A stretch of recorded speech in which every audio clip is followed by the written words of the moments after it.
It begins with a collision. Not a collaboration, a collision. Rap and rock weren't meant to meet like this. Not politely. Not strategically.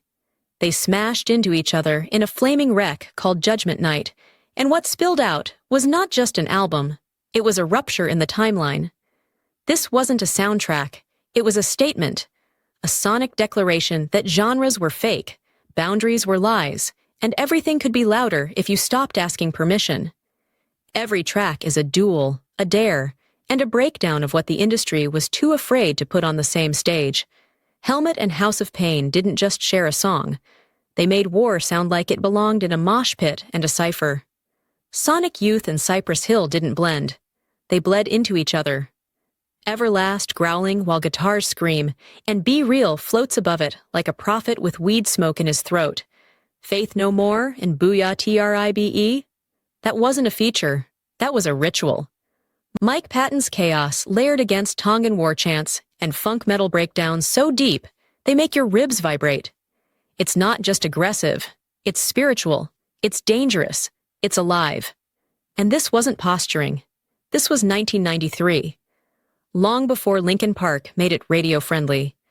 Before Fred Durst turned the idea into punchline fuel. This was the raw birth cry of hybrid. You can hear the tension in every track. Not just stylistic, but social, racial, cultural. White guys with guitars clashing against black lyricists with fire in their teeth.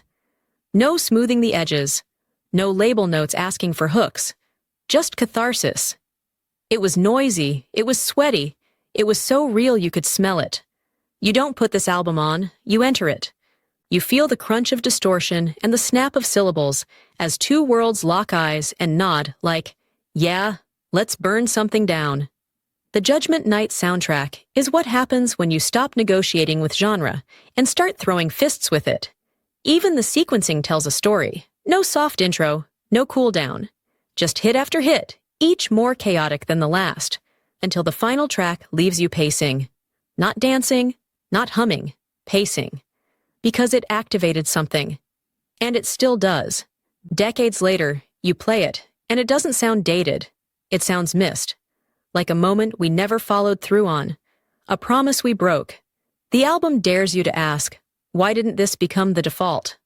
And the answer is, because it scared the gatekeepers. It wasn't safe. It wasn't radio.